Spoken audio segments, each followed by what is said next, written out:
if we can really cultivate a psychologically safe and healthy workplace, we're not only going to have individuals who are good in a work capacity, but then they go out to their communities, their families, their friends, whatever, all the other domains of life.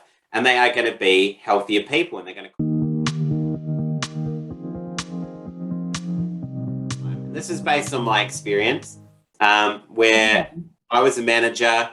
One of my staff members was struggling. We'd have a difficult conversation, and then I'd give them a card, like an EAP card, and say, hey, don't forget, you can call EAP if you're struggling. Now, that's very reactive. We've the problem's already come and gone, and you're already now just trying to get someone to put a Band-Aid on it. Right. But never in this workplace that I was in did we ever sit down and go, well, what kind of got him to this point where he was really struggling? Yeah. Maybe we're not leveraging his strengths. Maybe he's really tired because of his, external circumstances. Maybe the work is just draining him. There was never that proactive discussion. So, and you can use EAP services proactively, to, have people chat before they get to that point where they're struggling. But I just think people just need to be aware of what they're doing and make sure that it's informed.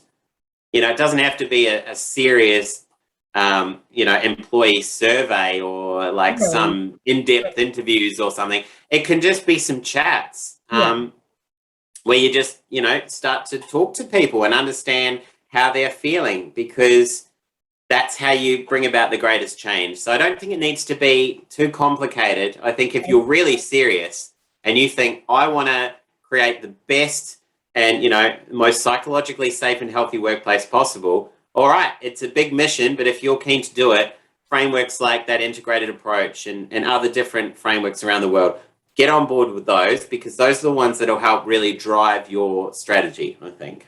Yeah, that makes sense.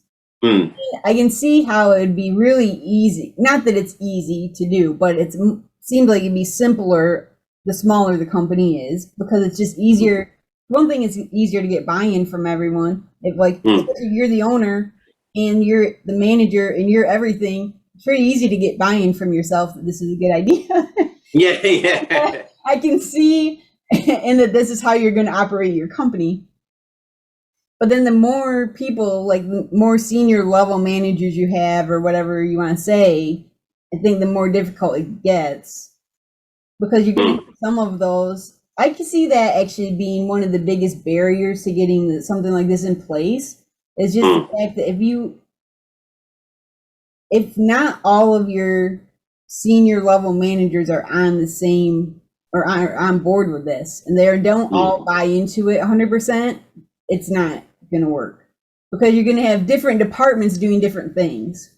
Yes. When they're all together, they're all acting like they're all doing what they're supposed to do or whatever. But, then when they each go back to their own little departments, each little department is not operating in the same, and they all affect each other. I mean, even though I'm working for a different senior manager than you, our departments still have to interact at some point. And so there's inconsistencies. And so that's where I can see a lot of the barriers and the biggest complications coming. Well, that's a really good point. That I completely forgot, that is kind of contained within that best practice framework. Okay. That it talks about the importance. So thanks for bringing that up. Yeah, I did that on purpose, of course. Yeah, I know you did. That's how informed she is, everyone, Yeah. But you've got, you need to have an organizational level framework, like a department or team kind of framework, and then individuals, because, those three things, Yeah. Because, as you say, a department or a team might do it differently to another department and team. And that's where things can become unraveled. Because, so say, for example, the last business that I was in, this bank, I guess the senior leader or, the executive seemed to be a pretty, I would say a very good leader. Okay. But I just think a lot of those behaviors or priorities started to dilute the further down you came down the chain, which is why I left I left the business unit I was part of, because my senior leader had no interest in this stuff. She just wanted you to make money. She just wanted you to sell a lot of mortgages and a lot of products. In terms of people and cultivating a good, people culture, couldn't care less.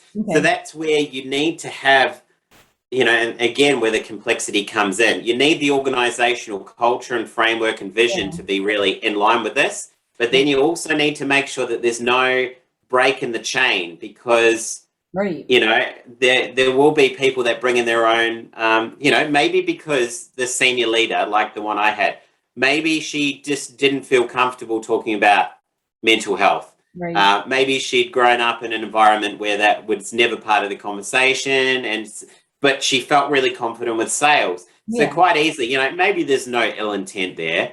Maybe it's just I'm comfortable with this, so that's the priority. But that's why it's important that we identify these breaks and say, right, let's test out people's level of knowledge on mental health. And then that's where you go, oh, you've got a very low level of literacy. Well, that could probably cause you not to prioritize this or feel uncomfortable. So we need to put something in place to help you. So, it's complicated because, you've got individuals and we're all different. You've got teams that are all different. You've got the organization, which is a big beast to kind of tackle. But if you can nail all those things across those 3 threads, if you can nail all those things, I mean, no problem. Yep, just sort all that out. You'll be fine. Yeah, exactly. No problem. I know. But I mean, I'm just thinking, like in your example of someone who's just focused on sales, is like, well, I'm sure that's what she was told was most important, or maybe that's what she has been. Maybe that's what she's been praised for. Yep. Is her ability to bring in sales or whatever, close deals. And that's what she's been praised for. And that's the only thing she's ever been praised for. So of course that's the result she wants to deliver. Yeah. I mean, obviously there's financial reasons. Maybe she had a bonus. And that's the whole other thing too, is how these bonuses are structured. Because a lot of times we'll get into the financial side now. That's my world. Yeah. But because a lot of times the bonus packages are structured so that the bonuses are based on profits. They're not based on, and profit is not an indication of how well a company is doing. No. Especially if you're looking at the profit for only a quarter or a year, that doesn't say anything. Any company can have a good year or a good quarter. That doesn't mean they're healthy. No, exactly. And so, I mean, it's the same. That's another big part of it, though, is that's such a big focus. And so you're trying to, another challenge, I'd say, for people like you out there who are trying to make this change in the work environment, you got to shift everybody's thinking over from just thinking about the dollars to thinking about long-term sustainability. Yeah. And, it's like, it's also just saying, like, right now, because we don't really have any firm legislation, there is no kind of consequences in a way. Because sometimes people or businesses respond well to the stick. They need the inspector or the auditor to come in and smack them on the hand and say, you're getting it all wrong, and here's a fine. And then they go, oh, no, okay, I better do something about it. But it's quite a complex issue, so there really isn't. But in Australia, I'd say in the next couple of years, we will have regulation. Really? And I tell you what, there'll be a lot of people coming out of the woodwork going, oh my God, I need to know what to do. So it's like, get a head start on it. Even if you're in America, like as you said, like I can't see anytime soon America adopting any legislation. Just doesn't seem to be anything in the works. But it really is understanding. If you don't and pardon my French here, but if you don't give a shit about your people and they are just means to an end for you, okay, that's fine. Maybe based on the other content we've discussed on the other episodes, you're probably not a great human being, but that's okay. You know who you are. You just don't give a shit about people. But there is, if you only care about money, this is the way to get more money. That's true. You might not see it because you're just used to looking at spreadsheets and you just see, in the loss section. You're being evaluated on, though. You're being, You just need to understand it's like, if people are a means to an end for you, you need those people to be in a thriving state that they can really bring their best selves to work. They will they will get the best output for you. Right. So that's why it's like you have to look after them.